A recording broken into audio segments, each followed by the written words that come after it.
이번에 트럼프 시진핑 정상회담에서 오고 간 내용 기자회견도 없었고 공동 성명도 네네네네. 없었잖아요. 합의문도 없었고. 그래서 처음에는 코리안 패싱 아니냐. 음흠. 코리안 패싱. 언론에서 그런 얘기가 미국 언론에서 나왔어요. 그런데 회담 마치고 4시간 뒤에요. 트럼프가 황교안 권한대행에게 전화를 했잖아요. 그래서 충분히 내가 그 중국에 한국 입장에서 설명을 했다.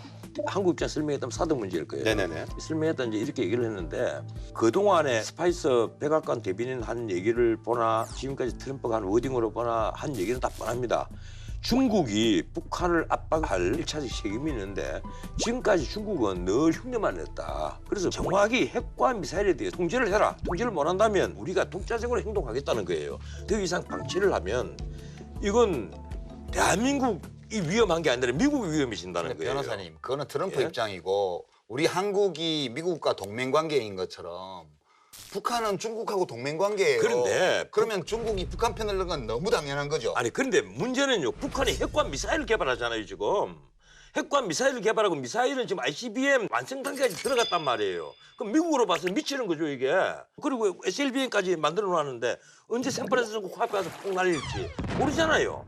모르니까 미국은 한 방만 맞으면 위험하다. 전에 CIA 전 국장이 북한이 EMP탄을 미국 상공에 떨어뜨린다면 미국의 모든 방공망, 공공전기망, 전력망, 통신망은 완전히 무너져 버릴 것이고 결국 미국민이 90%가 사망할 것이다. 그러니까 전 국장이 뭐라고 그런 얘기했는 거 공포의 아니에요? 시나리오를 퍼뜨려서 공포의 군수산업 시나리오가 키우고 아니죠. 국내 적어도 정치에 이용하는 거예요. 적어도 미국 전 그 CIA 국장 정보 당국에서 한 얘기를 하면 우리가 미국 CIA는 옛날에 가서 아니, 저기 나서 내 말 암살도 들어보세요. 하고 다 했던 조직이에요, 그게. 북한이 EMP탄을 대한민국 상공에 한 방 터졌다면요. 우리나라 전력망부터 통신망, 교통망 완전히 파괴돼 버립니다. 그러니까요. 그런 일이 안 생기게 해야죠.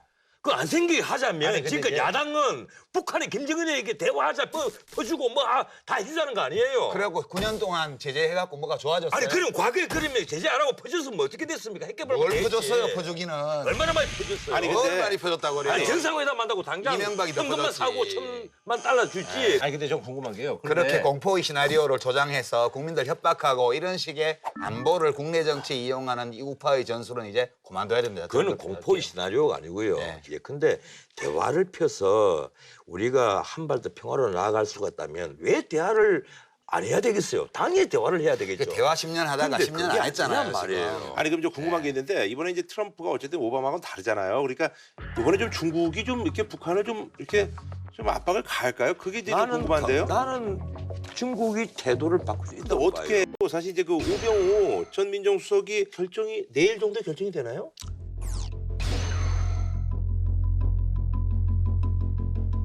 서울중앙지방법원은 오늘 새벽 우병우 전 청와대 민정수석에 대한 구속영장을 기각했습니다.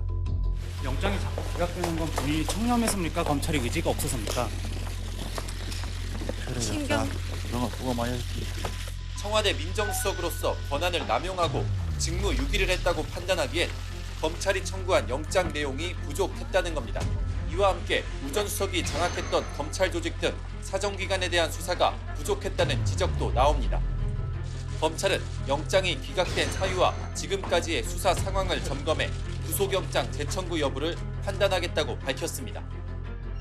검찰이 이제 영장 청구한 것이 직권남용하고 국회 위증이거든요. 네네네. 근데 직권남용 문제가 뭐 전체로 보면 최순실이 국정 개입을 알면서도 묵인 방조했다 뭐 이런 거지만 세부적으로 보면요 이런 내용이 있습니다.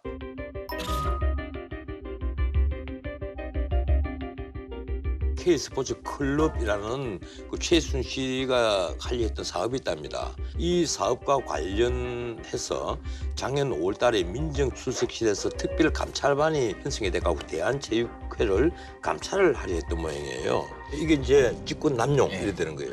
그 또 하나가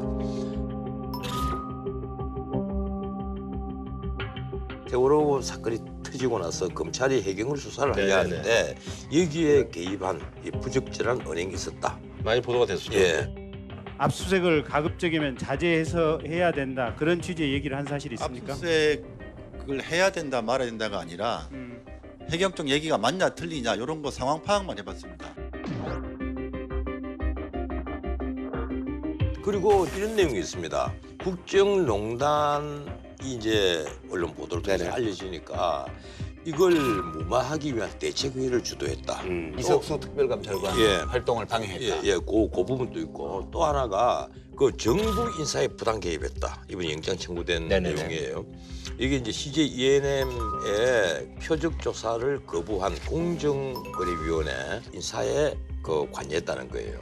이런 내용이에요. 그러니까 언론에 그동안에 많이 나왔던 심증은 가나 예, 물증 그랬을 것 같긴 한데 증거를 못 찾은 그런 혐의들은 이번 검찰의 구속영장 청구 과정에서 많이 드러내고 뭐 드러낼 수밖에 없죠. 예, 증거가 그동안에 없으니까. 언론에는 잘 보도가 안 됐지만 검찰의 광범위한 수사 과정에서 확실한 증거가 예. 포착된 사안을 중심으로 구속영장을 청구했다. 상승 가능성에 있어서는 아직도 문재인 후보가 1위를 여유 있게 유지하고 있다. 그거는 이제 호행지수거든요. 예. 여론조사는 보면 호감도 조사가 선행지수고 지지도 조사가 이제 본론이고 그다음에 누가 될 것 같냐 이 질문에 대한 대답은 호행지수라 그래서 뒤따라가요. 그래서 그 격차도 좁혀질 거예요. 이제.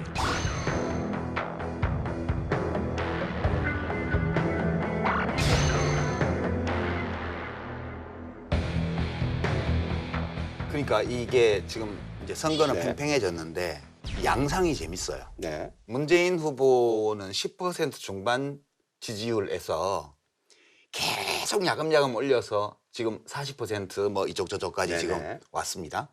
전쟁 양상으로 치면 문재인 후보 쪽은 진지전이에요. 진지전.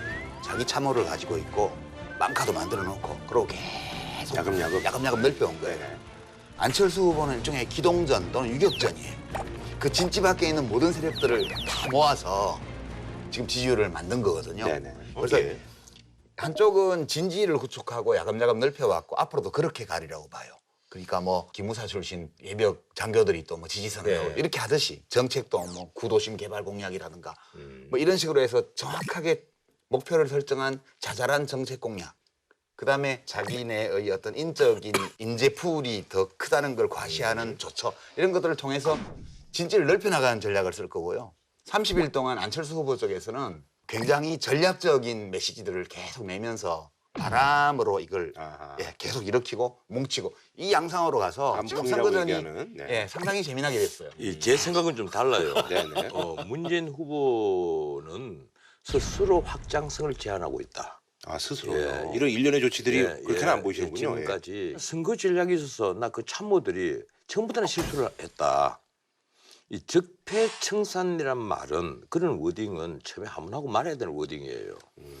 선거라는 것은 플러스 정치를 해야 되거든요. 네네. 외인을 넓혀가야 되는데 넌 나쁜 놈, 너도 나쁜 놈, 너도 나쁜 나 이건 나 청산할 거야. 그리고 우리는 이 청산을 위해서 진군할 거야. 이렇게 하니까 이 청산이 범위 안에 든 사람은 완전히 상대방의 낙선을 위해서 모든 힘을 다 모을 수 있는 그런 이제 환경이 되는 거예요. 거기다가 근데 그 점에 대해서만 제가 잠깐 말씀을 드리면 이제 변호사님이 어떤 규범적 평가를 하시는 건 좋다고 봐요, 저는. 근데 지금 우리 미디어에서 정치 평론을 하는 분들이 개인적인 호불호, 개인적인 취향에 따른 평가를 너무 많이 해요. 그런 비평을 하기보다는 그러니까 이건 잘하고 있다 못하고 있다보다 저 사람이 왜 저렇게 할까? 이거를 얘기해 주는 쪽이 저는 좀 낫다고 봐요. 저는 제 판단은 문재인 후보는 문재인 후보대로 잘하고 있고요. 안철수 후보도 안철수 후보대로 잘하고 있어요. 각자 전략이 다를 뿐이죠. 아니 제가 지금 드리는 말씀은 이 잘한다 못한다 이게 옳다 나쁘다 이런 것이 아니라 선거 전략으로는 좋은 전략이 못 된다는 거예요. 안철수 후보는 5년 전 안철수 현상을 보세요. 5년 전 안철수 현상은 안철수 좋아였어요. 나 안철수 좋아. 이래서 안풍이 불었는데 지금은 나 문재인 싫어. 이 안풍이에요. 그리고 5년 전에는 청년 멘토예요. 안철수 후보가요. 처음에 등장했어요. 그래서 젊은 층 지지가 되게 높았는데 지금은 고령층 지지예요.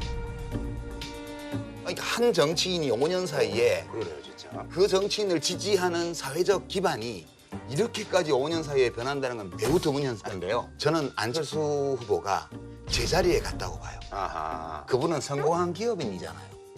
그리고 대한민국의 엘리트잖아요. 원래 제대로 된 보수 정당이라면 그런 스타일의 리더가 필요한 거예요. 그래서 안철수 후보가 처음에 등장할 때는 청년층의 지지와 진보적인 색깔을 가진 유권자들의 호감을 네. 바탕으로 등장했는데 네. 지금 그게 왜 이렇게 바뀌었을까 보면 안철수 후보가 지난 몇 년간 걸어왔던 정치적 행보, 정책 노선 이 모든 것들이 중도 보수 보수층이 호감을 가질 수 있게끔 하는 그걸 해왔다고요. 그래서 그 결과 이렇게 온 거기 때문에 저는 두 후보가 거의 가상 대결의 지지율로는 얻을 수 있는 만큼 얻었고. 그럼 문재인 후보 그 저기 외연 확장이 좀 부족하다는 얘기는 뭐 동의를 못 하시나요? 그렇죠. 그거는 선거 전략의 차이예요. 아니 그런데 네. 앞으로 선거판에 있어서 그 지지도가 또 춤을 추겠지만 그렇죠.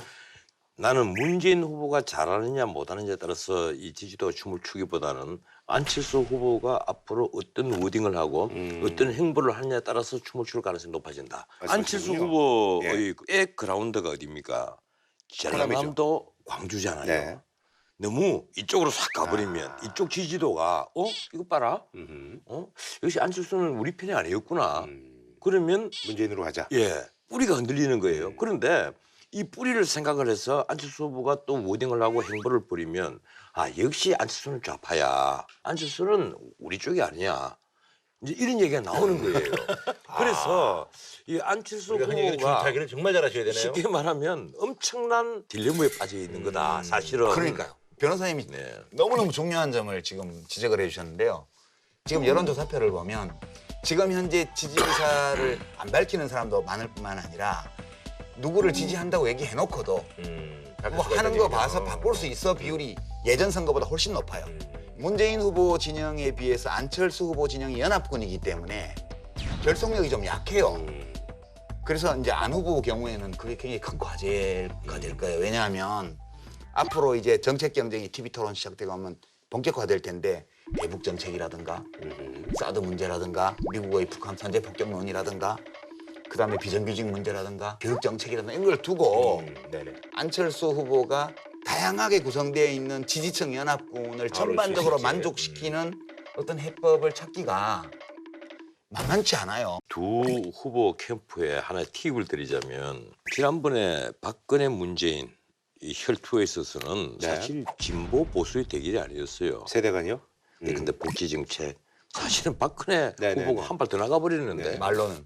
이래서 지난번 문재인 후보가 패배한 이유는요. 바로 좌파 우파의 대결처럼 대결화됐기 때문에 그런 거예요. 그래서 50대, 60대, 70대가 마지막에 다 몰려나간 겁니다. 근데 이번 역시 만약에 진보주의, 보수주의 대결이 아니라 좌파 우파의 대결로 인식이 되어버린다면 문재인 후보는 위험해집니다. 그럴 수 있죠. 이 문제는요. 사실은 양 캠프가 똑같이 고민해야 될 부분이에요. 근데 저는 뭐 팁 드릴 생각은 없고 네네. 관전자 입장에서 보면 이 대선은 한 명만 뽑는 선거예요. 그렇죠. 그래서 인물의 표 흡인력이 되게 중요해요, 사실은. 5년 전 선거에서 고령 유권자들이 왜 그렇게 와 나가가지고 투표를 찍었냐 하면 그거는 박근혜라는 인물과 관계가 있어요. 박근혜라는 인물을 우리가 제대로 봤든 못 봤든 간에 사람들이 믿었던 거, 기대했던 것이 있었기 때문에 네네. 그렇게 나간 건데 지금 안철수 후보는 본인이 자수성가한 사람이라고 그러고 문재인 후보를 노무현 대통령의 무능한 상속자다 이렇게 지금 프레임으로 씌웠잖아요. 근데 안철수 후보 자신이 그렇게 흡인력이 강한 후보냐 하면 별로 그렇지가 않은 거예요, 지금. 지지층이 바뀌었기 때문에. 그래서 지지율이 비슷할 때는 지지의 강도, 네네. 지지하는 열정의 뜨거움 이런 것들이 또 승패를 좌우하는 그러다가 이제 뭐 요인이 당선 되죠. 가능성 그런 얘기도 했었는데. 한 프레임 얘기잖아요. 이 초단계 레이스는 깜깜이 선거고 정책 선거가 못 된다면 네. 이 프레임 진정이 됩니다. 덮어 씌운 덫이란 말이에요. 네. 지금 문재인 후보는 반대쪽을 이 적폐 세력으로 프레임을 걸어버립니다. 그리고 안철수 후보는 문재인 후보 쪽으로 패권주의라고 걸어버려요. 네. 나 아니면 안 된다. 피차가네. 이 패권주의라는 프레임으로 딱 걸어버리거든요. 그런데 국민들에게 과연 어느 쪽이 먹힐 것이냐. 지금까지 탄핵 정국까지는 적폐 세력이라는 게 의외로 많이 먹혔어요. 네네. 그런데 지금 박근혜 전 대통령이 구속이 돼서 수감이 되어 있고 네. 친박이 완전 몰락한 이 상태에서 안철수 진영에게 적폐와 연대했다. 그런 워딩이 먹혀들겠느냐는 거예요. 그러니까 그거보다는 오히려 패권주의 나 아니면 안 된다고 하는 그 발상부터 바꾸라. 이것이 먹혀들 가능성이 더 네. 높아졌기 때문에 안철수 후보의 지지도가 급상승한 이유도 또 하나 있습니다. 그게. 저는 이제 어떤 프레임이 더 효과적이고 위력적일까 이렇게 판단은 못 하겠고요. 다만 적폐를 청산해야 된다는 건 누구나 동의를 해요. 근데 뭘 적폐로 보고 그 적폐를 어느 정도 급격하게 바꿀 거냐. 그리고 바꿀 때 어떤 방식으로 바꿀 거냐에 대해서 두 후보가 차이가 있는 거예요.